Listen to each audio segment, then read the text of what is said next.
Thank you. I want to talk about population change and some of the implications that it has for education. And I'm going to do this very quickly. But what I'm going to do is I'm going to tell you the 2 or 3 lines on each of several slides that I want you to look at, and that's really all you need to look at. This is a slide I like to show because it shows where Texas has come, and I like to say it shows that in every period of time since Texas first allowed the U.S. to join it, we have grown more rapidly than the country as a whole. And that continues to be the case. In the last full census decade, 4.2 million, even greater than California. That is 12 million greater than we are. So lots of population growth that last decade, and we haven't forgotten about that now. In the most recent census data we have is for July 1st of 2014, and you can see, for example, that we had 1.8 million increase in our population in that 4¼ years from April 1st of 2010, which is the census date, to July 1st of 2014.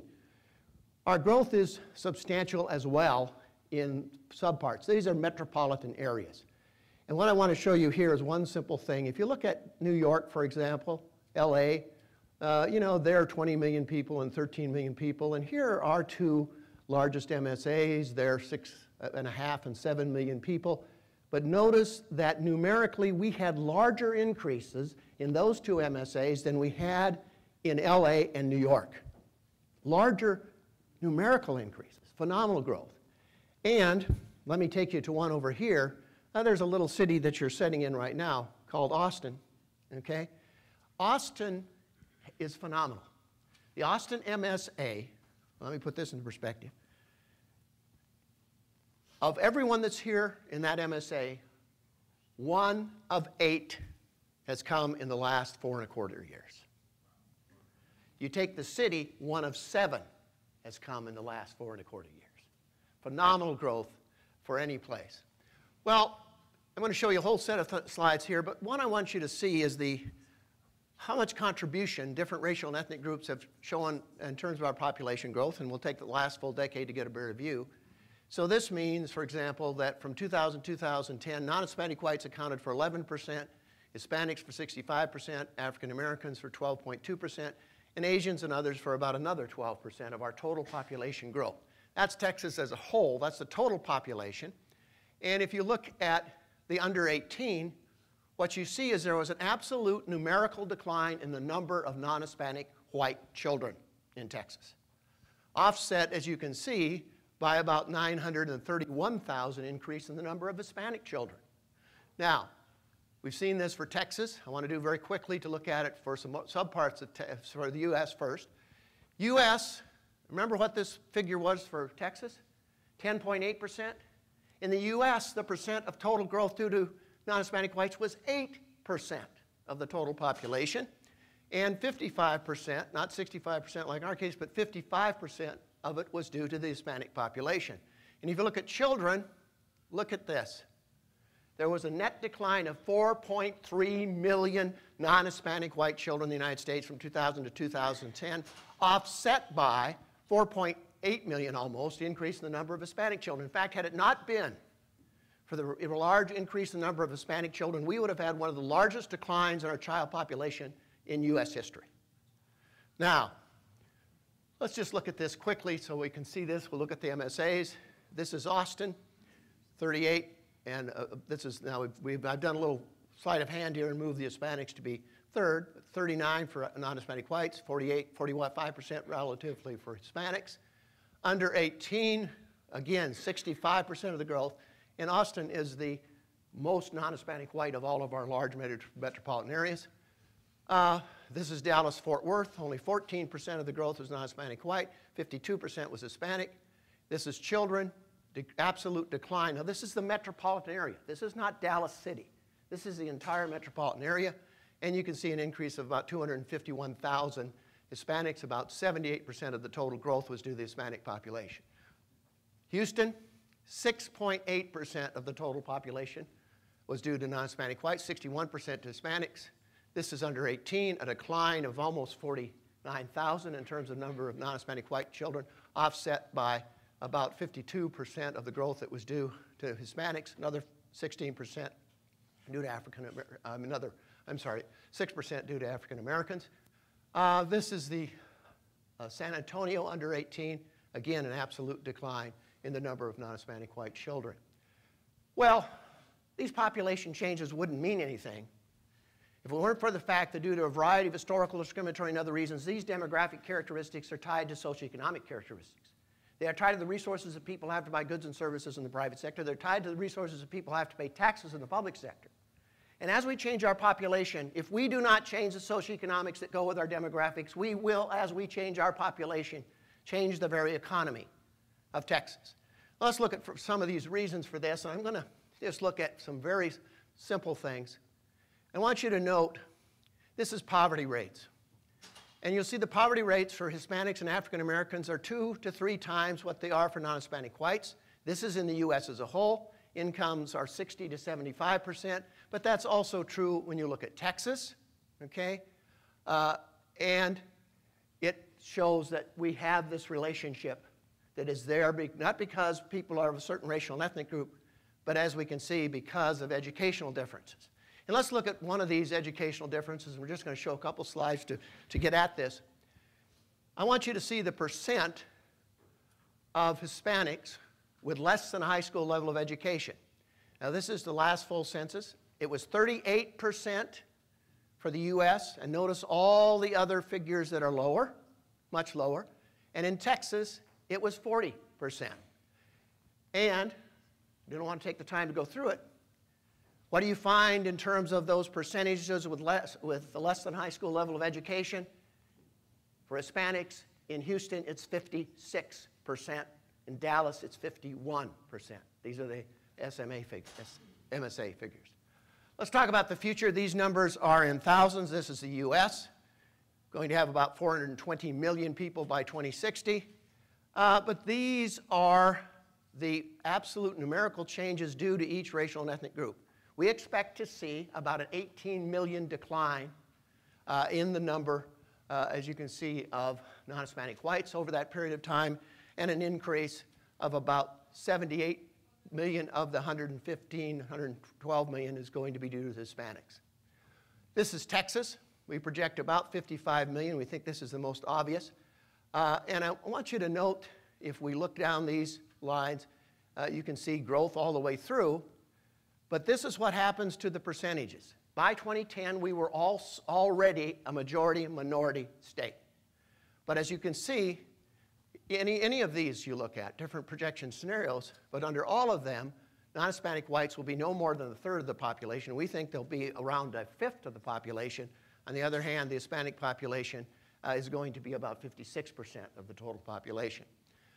And just to show this for Harris counties, for each of the counties, I'm just going to have you look at this figures and this set of figures. This is Harris County. It's already 47%, going to be about 41%, I should say, going to be about 63%. If you look at Dallas, again, about 63%. Bexar County, about 67%. And Travis County, about 47%. Travis will be a little larger in terms of its non-Hispanic white component. Well, let's look at education. And why do I preach about education so much? And some people say, well, what would you expect from a college professor? Is he going to not say that education is important? Well, I hope I do it for another reason. This is a slide that simply shows, and this is U.S. data. If you look at this, you see, for example, that this is the unemployment rate for less than high school, and this was in 2013. 11% were unemployed. And if you looked at bachelor's degree or higher, about 4% were unemployed. And now let's look at the opposite of that, which is income. In income, less than high school, weekly wage about $457. If you had a bachelor's degree or higher, about $1,200. Education pays. And let me show you that education really pays. Now, this is a slide. You know, Mr. Hunt has authorized me to say that at the end of this presentation, any of you that can recite this table and not miss any number on that particular table will receive a prize. We haven't decided what it's going to be yet, but it certainly has to be something large. But I only want you to, this is Texas data, and there's only one thing I want you to see. As you go from left to right, I don't want to do that. As you go from left to right, okay,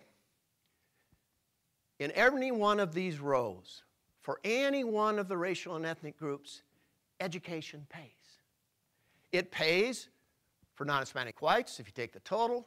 It pays for African Americans. It pays for Hispanics. It pays for Asians and others. And it doesn't just pay if you're in managerial and professional areas. It pays even if you're a laborer. Even laborers that have more education end up in positions where they make more money. Education pays. And this slide has been true for 30 years in terms of education paying as something for our children and grandchildren. Well, this is some projections we made looking at the Texas future in terms of public colleges, community colleges. And I want you to notice something interesting here. If you take community colleges, if you go looking at these numbers, notice they all go up except some group over here. Non-Hispanic whites are going to decrease as a number in terms of college participation. And look at the offset as we see the large increase for Hispanic populations. This just gives you an idea of percentage of the total group that we expect to be non-Hispanic white and the percent that we expect to be Hispanic. And here, notice this difference between Hispanics in community colleges and in public universities. 10%. That is not good news, because that means we're not getting them from junior college to senior college to the same extent that we are other groups. And this is what we call, need for financial enhancement. And you can see how extensive these rates of growth are. And if you want to just look at the percentage increases for that total period of time, this is kids who have financial need that they can't meet with the household resources.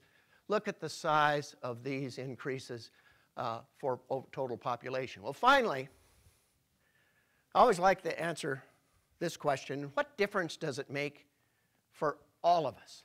In other words, not many of us here, other than Mr. Hunt and I, are under 35, okay? I didn't sell it, Woody. It just didn't work. Okay, but here's what I want you to show. This is some work where we've done simply looking at what happens if the current levels of things continue, the same levels of income, the same levels of poverty, et cetera, continue for each of the racial and ethnic groups, and our demographics are as we project them to be. And then we ask the question of what will they mean if we could go to full closure so that the socioeconomics for all racial and ethnic groups were the same as they are for non-Hispanic whites. Well, where we are in 2010, this is per capita income, is $24,000, almost $25,000. If we do nothing in real dollars, our per capita income will go down to about $21,500 by 2040. If we could close the gaps, we could double that income. Let's look at another. Consumer expenditures, 49 down to 45, or up to 89. Poverty, we're going to have it go from 17 up to about 20. It could go down to about 12. And here's a slide where I simply want to show you one thing. And this says that if everything was going along just with population, if there weren't any socioeconomic differences, okay, everything would be at the level of household change. But this says one thing will grow faster under present circumstances if we don't, through education, change the socioeconomics that go with the demographics. And that is the only one of these that will be at least at that line is poverty. Now, in case you think this is only a Texas phenomena, we've always done two books on this, one on Texas and one on the U.S. U.S. has the same pattern with only poverty increasing faster than the whole. Now this is, I always have to show this because I know that many of you are deeply moved by statistics. I'm always pleased when, just a small number of you haven't left the room, so to speak. And we're looking at this. I have to plug these. This is our book on Texas. This is our book on the U.S. And I'm sorry to do that, but I have only one brother and one sister. And they called me up, the other day. And it was a kind of a strange call because it was a conference call, and they usually call together at one at a time rather. And they said, Steve, you know, we love you. You're our brother. But we cannot continue to buy every copy of this book that's sold. Could you please find somebody else? Okay. Well, the bottom line of what I'm saying is simply this. The reality of it is that unless we change the socioeconomics that go with demographics, we will be a poor and less competitive state in the future than we are today. And how we change that is through education. Now, why do I say that? Do I say that just because I'm a college professor? No, because I can go back and look at this for the last 40 years and it's been true. Ever since we've been collecting data on this, it has been clear, very clear, that education pays, and it pays for everybody. So as we look at our future, we just need to remember that our future is tied to all of our people, and how well all of them do is how well we all will do. Thank you.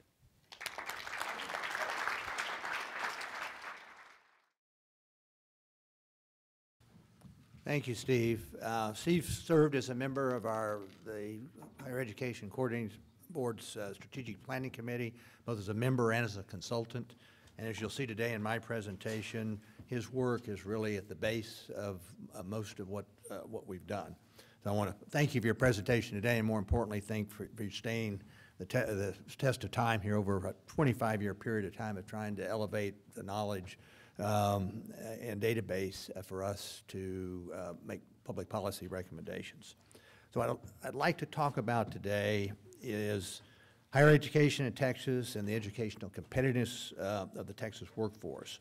Where do we stand in terms of the educational attainment of our workforce? Why is it so important to the state? What can we do to raise the bar? You know, essentially to lead the audience here through some of the logic, the discussion that our Higher Education Strategic Planning Committee went through in developing the 60 by 30 plan. First, I'd like to take a quick review of closing the gaps, which 60 by 30 replaces. In 2000, when that plan was adopted, the state was producing 116,000 degrees. The goal was set for 2015 to get that to 163,000. That was modified a few years later and raised it to 210. And actually by 2014, we were over 246,000 degrees. That's a 5.5% compounded growth rate in our degrees over that time period. And not anticipated when the plan was adopted in 2000, but very important, is this hyper-competitive business environment that we've enjoyed, but one that I would point out is kind of dependent on staying hyper-competitive, helped us import out of 200,000 new citizens a year, 95,000 that went into the workforce, 95,000 of them had some type of post-secondary attainment. Many of them with advanced, as you can see from the chart, with advanced degrees. So when you look at that, when you see how far we exceeded in our own supply chain in producing new degrees, and this importation of educated citizens into our workforce, you would have thought we did a great job. But as we look back today, we can only conclude that closing the gaps, when we compare our workforce today to other states and particularly to other countries, that the goals that the bar we set at that time in 2000 was too low. In fact, it was far too low. So when we move to our comparisons, and this is comparing the youngest part, the 25 to 34-year-old, which should be the most educated part of our society, the most technologically advanced, against the old guys, the 55 to 64-year-olds. What you find is Texas is essentially flat. I mean, it may be slightly down. So we have not made progress in terms of post-secondary educational attainment of our workforce. At the same time, the United States has, most other states have, and almost all other countries have. And you can see some significant differences between the youngest part of their population and the oldest part of their youngest part of the workforce versus the oldest part of the workforce. Have all improved their post-secondary attainment. So we've had on an absolute sense, we've been flat. In a relative sense, we've lost ground. We were, if we look at ourselves as a country, which we often like to do, as the 12th largest economy in the world, the 55 to 64-year part of our workforce is 5th in the world, and that includes even some countries ahead of us like New Zealand. The youngest part of our workforce is 25, and we're in the trajectory is down, and it's not up. So relative loss of competitiveness, absolutely flat. When Dr. Murdoch talked about income, correlation between educational attainment and income's about 80%, and it's been drifting up over time. When you look at this chart, which compares us to other states as well as other countries, you find ourselves slightly below Tennessee, South Carolina, Kentucky, slightly above some of our sister states of Louisiana, Oklahoma, and New Mexico. But when you look at it, if you look at it the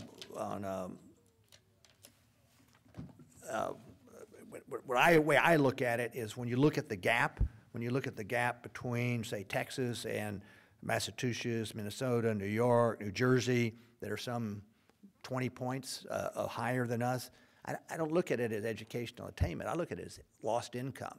In other words, having a population that can do complex jobs that require post-secondary attainment that they can do, that we can't do, and that's translated into lost income for us. If you go to the next chart, so look, what are the mega trends that we need to understand? And one is the older part of our population, those that are say exiting or retiring. In 2015, they entered the workforce in the early 70s, most of them, and at that time, only 28% of the jobs required some type of post-secondary attainment. If you turn to the best projections that we've got today, by 2020, 65% of new jobs, 65% are going to require some type of post-secondary. Could be a certificate, a technical certificate that gives you a certification around specific associate degree, a bachelor's degree, or higher. Today, when you include, it says 35% there at the bottom, but that doesn't include certificates. When you add certificates, we're at 38.3% of Texans that have the 25 to 34-year-old Texans that have a post-secondary credential. So to kind of summarize, and then we'll move into what I call megatrend 2, is Texas is doing better. Our supply chain is growing, we're importing, but we're falling farther behind because we can't keep up with the competition. So if you look at every racial and ethnic group, they're better educated today than they were yesterday, and they will be better educated tomorrow than they are today, but we're falling behind. So I would argue it's an urgent matter for Texas to increase the knowledge and skills of its workforce to globally competitive standards. And failure to do so, as Dr. Murdoch indicated, will have serious economic consequences for both our state and our citizens. So we must be much more aggressive in our expectations and our policies. Incrementalism is not a solution. We need to benchmark against global best performance, which with the 60x30 plan for the first time, we're actually going to do. As the largest donor and regulator, the state's role is central in laying out our educational goals for our state workforce and our public institutions. And as Bobby Jenkins mentioned earlier, our governor laid our plan out on Monday afternoon of this week. We were very pleased with that because political leadership at the governor, lieutenant governor, and the speaker levels are absolutely essential. Our political leaders need to take ownership of these goals for us to be successful in implementing policies that can help us obtain it over the time period that we've laid out. So in setting the goal, the state must prioritize completion. If you go back to closing the gaps, there were 4 goals that were not rank ordered. They were all treated equally. It was participation, it was completion, it was academic excellence, and it was research competitiveness. And in our committee, we came to the conclusion that we were going to elevate one of those goals and not include the others, not because they're not important, it's because the understanding that we will not have the resources to increased participation, our research, competitiveness, our excellence, if we don't have a competitive workforce. If the competitive workforce, because of the link with income, is what creates the resources that makes those other goals achievable over time. The next chart, where you don't want to be in this chart, is in the lower left quadrant. As you can see, Texas on an educational attainment is in that. We're slightly to the right on income. The other two states that are even farther to the right happen to be Alaska and Wyoming. And there's a commonality there. We all have had an abundance of natural resources and earned significant income from that. The next chart shows you our income against the nation. As you can see, in 1980, we were slightly below the national average, and by 2012, we were at the same level. But what's happened in between is interesting. Is the first oil bust that happened in the 80s. You can see all of a sudden our income starts tracking our educational levels. And then as the oil market recovered, our natural resource income has allowed us to outperform. So while we're under 90% of the national average in terms of post-secondary attainment, our incomes are close to national average. It will be interesting to see as we get new data following our recent correction in oil prices. So I guess my argument would be, notwithstanding what happens now, a long-term state strategy that's tied to the price of a single world commodity is a much higher risk strategy than having a world globally competitive workforce in terms of educational attainment. So to get back to the explanation of how all these good things have happened in our educational pipeline and in our importation of talent, and yet we're falling behind, you go to Dr. Murdoch's work on demographics. So if you look at Texas, as a state of the 50 states, we have the highest concentration of Hispanics and African Americans that are in the educational pipeline, birth to 24, those that will be feeding into our workforce data that starts at age 25. If you look at our K through 12 system for the state, 65% are either African American or Hispanic. So you ask yourselves, why does that matter? Well, it matters. The next chart explains why it matters, because of this kind of shows you where we are today. And in terms of post-secondary attainment, our minority population of African Americans and Hispanics have a post-secondary attainment rate that's less than half. It's 46%, less than half of our white population. So that's where we are today. Here's the pipeline. Pipeline data shows you, if you take 8th graders in 2004, give them 11 years, bring them to today, say how many have gotten some type of post-secondary attainment, certificate or greater. Well, it's 20.3%. The problem is when you decompose that number, it's 28.7% white, 13.2% Hispanic, which that ratio between the two happens to be 46%. So once again, the most current data coming out of the pipeline, our Hispanic post-secondary attainment rate is less than half of the white. The next chart explains why that's critically important. If you look at 2015 today, and this is our workforce, it's 25 to 34-year-olds, which we focused on, 43% Hispanic, 39% white. If you go forward just 15 years, which isn't too long, we're going to have a workforce that's 52%, 25 to 34 years, 52% Hispanic, 29% Anglo. Anglo workforce, if you look at the data below, is in an absolute decline. It will actually be, in an absolute sense, 10% lower. And the Hispanic workforce will grow in an absolute sense, 41% during this 15 years. So that's the most current information. Now, let's take another look at the future. And as Dr. Murdoch's data showed, over 100% of our growth is minority. The Anglo population is in decline in all age categories except one, and that's over 65 out of the workforce. Even the African American population, almost half of their growth is over 65. So the growth is all over 100% is minority once again, and somewhere close to 90% of that is Hispanic. So then you look at our capacity, our income levels. Well, what you find if families that have children that are 17 or younger, both Hispanics and African Americans, 42% are in the lowest quartile. And if you look at our K through income distribution, and if you look at our K through 12 system, 60% of our students are classified as economically disadvantaged. So what are the consequences if we don't achieve the goals that we've laid out in our 60 by 30 plan?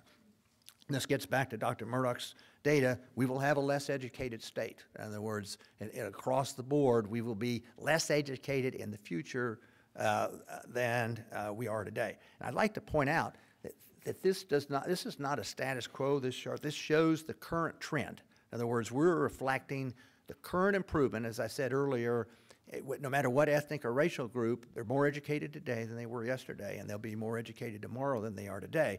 That trend rate that we now have is in this data. But even with that trend rate, we will have a less educated state.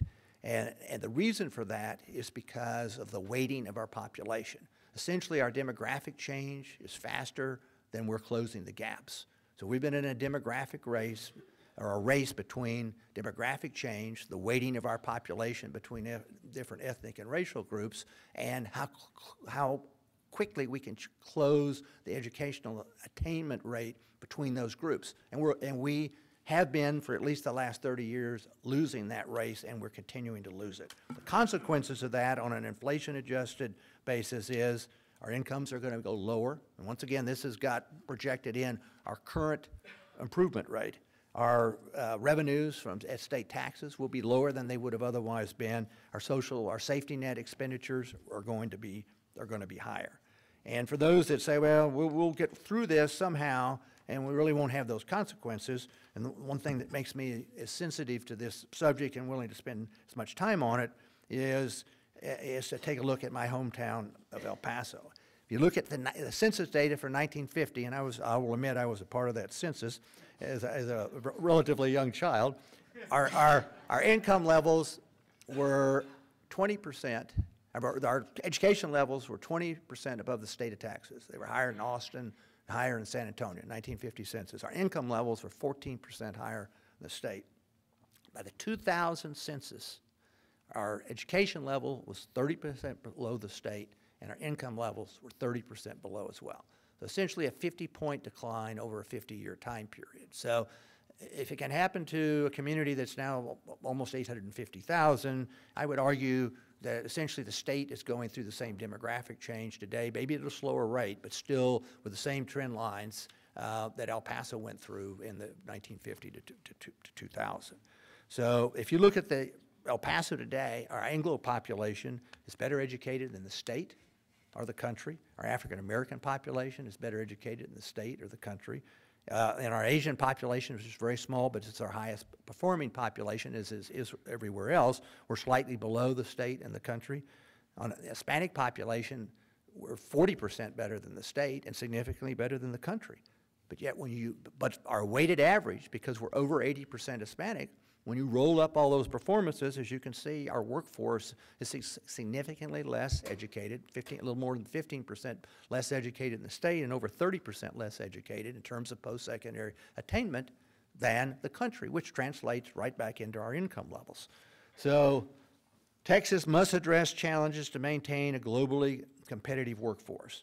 And to do that, we've got to raise our education attainment levels to meet or exceed our competitors, which makes the benchmarking in a very transparent way critically important. To a large extent, this is a political document to get our leadership, whether they be political, business, or nonprofit, educational institutions, to be willing to say, we're willing to compete against other states and other countries in terms of educational attainment. The only way we can do that, as Dr. Murdoch well pointed out, is we have to accelerate the shrinkage of the disparities, accelerate in terms of a greater growth rate in closing the gaps between different ethnic and racial groups to get there by 2030.